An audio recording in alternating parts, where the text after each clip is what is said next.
Batangas 1st District Representative Leandro Legarda Leviste.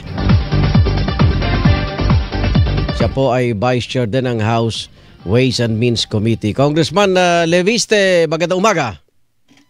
Magandang umaga po. Yung akusasyon niyo po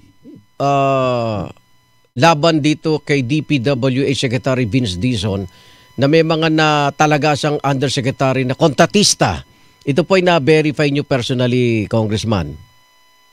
Ang sinabi ko po ay sila ay may connection sa mga kontratista. At inamin naman po ni Secretary Dizon na lahat naman po tayo ay may mga connection sa maraming mga tao.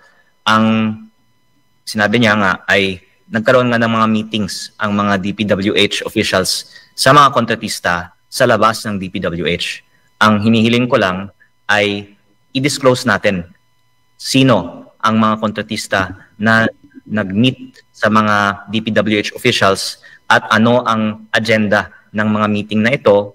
Kasi ang sinabi ni Secretary Dizon sa kanyang interview kanina, wala naman daw kickback na pinag-usapan sa mga meetings na to. Pero hindi naman siguro unreasonable na i-disclose nila ang detalye ng mga meetings. Pero di ba sa kanilang proseso ng investigasyon, kailangan talaga nilang makipag-meeting sa mga kontratista para malaman kung ito ba'y ghost project o substandard. Talaga may pagkakataon silang makakausap yung mga contractors, hindi ho ba? Hindi po tungkol sa flood control investigation sa mga meeting. Ang DPWH ay nagpapabid ng mga projects, di ba? Kaya ang karamihan ng mga DPWH contractors ngayon ay naghahanda para sa mga bagong mga bids. Kaya kung hindi po tungkol sa mga nakaraang mga projects, siguro marami pong mga future projects na pinag-uusapan. At ang report nga is almost 100% of bids in DPWH are rigged.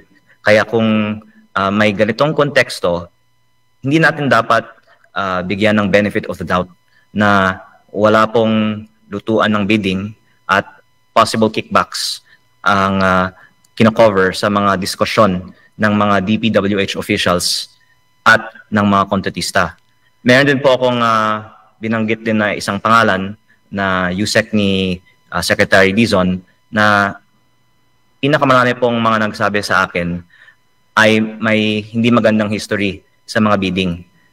Binigay ko na po sa ibang interview, USEC Ari Perez. At binibigay ko lang to bilang example dahil sabi ni Sec Vince, kung papangalanan ko, iimbestigahan niya. Si USEC Perez po ay malapit kay Secretary Dizon. Dapat alam po ni Secretary Dizon ang history ni USEC Ari Perez na may hindi maganda siyang record sa procurement.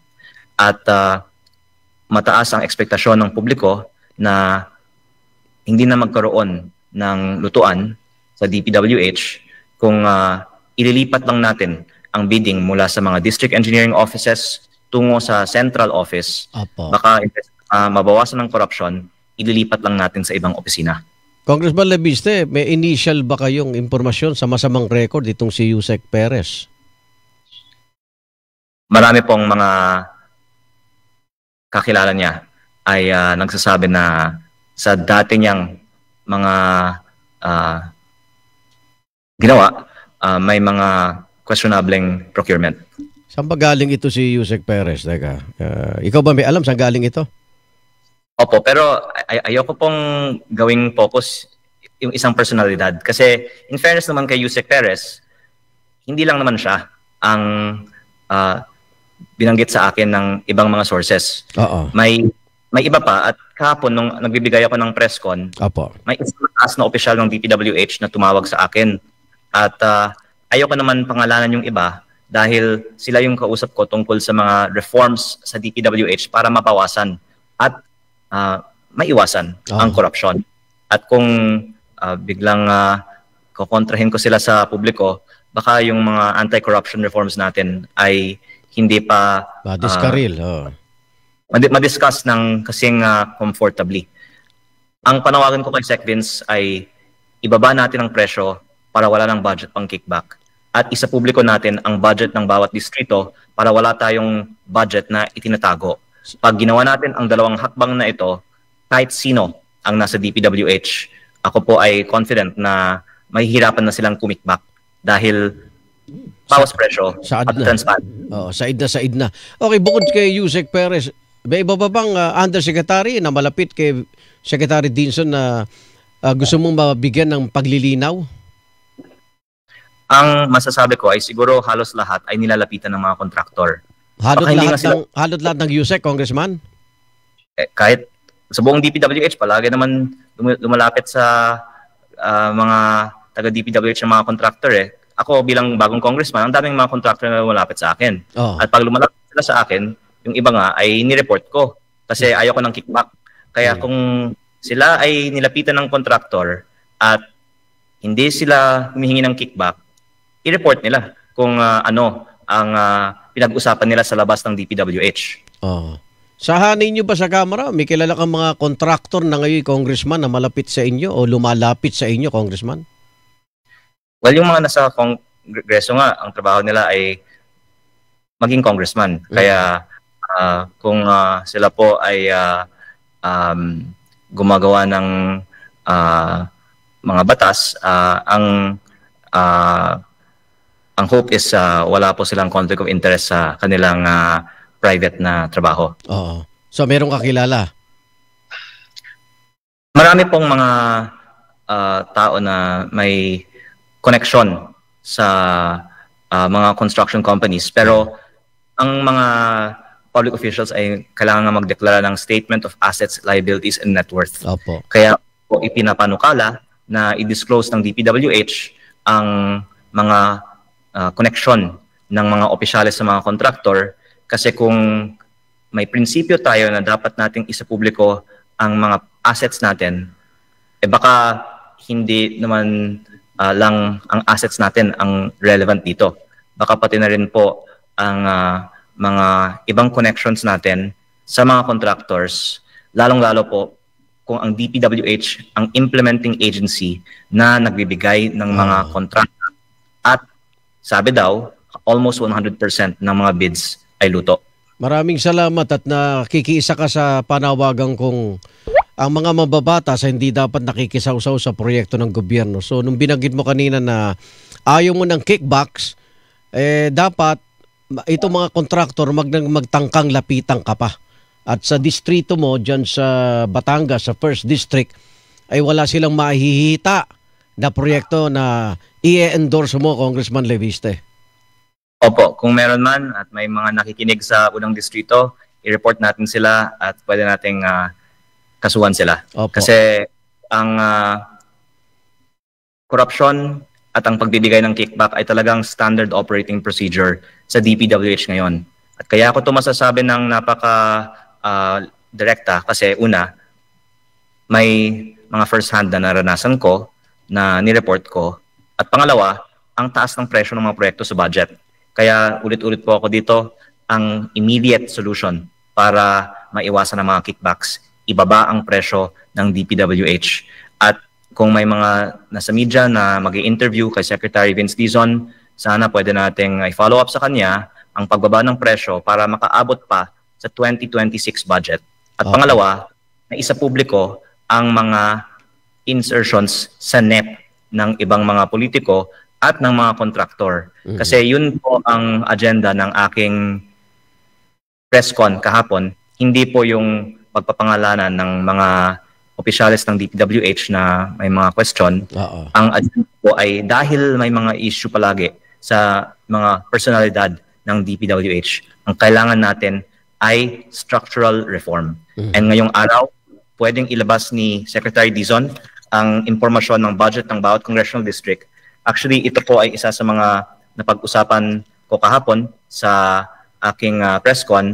May ibinigay sa akin si Secretary Dizon na impormasyon na hinihingi din ng ibang mga congressman na sinabi niya, ibibigay niya. Pero hindi ibinigay. Yung budget ng bawat distrito.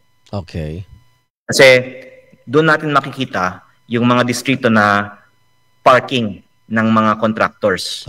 At kita din sa data ni Secretary Dizon, sino yung nagpasok ng proyekto na yan sa budget. Kung makikita natin na may distrito na may malaking budget, tapos may nag-propose nito, na konektado pala sa contractor na nakakuha nito, yan po ay matibay na ebidensya na nagkaroon ng bid rigging at korupsyon. At nakay Secretary Dizon ang impormasyon na to. Yun po ang pakay ko sa aking press con kahapon kasi ang testimonya sa Senado ay nagkakaroon daw ng bentahan ng proyekto. Paglabas ng budget, nagsisimula na ang bigayan ng kickback. Kaya kung isa sa publiko ni Secretary Dizon ang impormasyon niya ng sino ang naglagay ng mga proyekto na nasa budget ngayon, maiiwasan natin ang bilyon-bilyong pisong mga kickback sa 2026. May 2013 decision ng Supreme Court, parang PDAF, no? Bawal. Itong nagyayaring sa sistema binabanggit mo, parang PDAF din. So dapat lahat ng anyo ng sistemang bulok na ito ay tulong-tulungan nating mawala, Congressman Leviste. Ang PDAF ay post-enactment. Pero ang nangyayari, as reported before, is sa BICAM, tapos sa Senado at Kongreso, nagkakaroon ng amendments o insertions. Pero ang pinopokus ko sa aking press con kahapon ay mula pa sa National Expenditure Program. Yung unang ng budget na nanggagaling sa DPWH, sumisingit na ng mga proyekto. Hindi lang po mga politiko, pati mga kontraktor na di umano ay nagkakaroon ng transaction sa mga opisyalis sa central office ng DPWH. Kaya ako sabi na kailangan natin na maging transparent sa mga relasyon sa mga kontraktor dahil meron na pong history ng bigayan kapalit ng budget mula sa central office. Kayo ba'y nagkaroon ng pagkakataon mag-usap ni Secretary Dizon para dito balik ako yung kaso ni Yusek Ari Perez? O wala pa? Nag-uusap po kami ni Secretary Dizon tungkol sa mga policy proposals ko. Sinasabi niya na una, ibaba niya yung presyo, ino-compute nila. Pangalawa, isa sa publiko nila yung impormasyon pero inaasahan ko na gagawin na nila. Yung nabanggit kong pangalan, ngayong umaga ko pa lang pong nabanggit. Pero kahapon, habang ako po ay nagpe-press con, meron isa siyang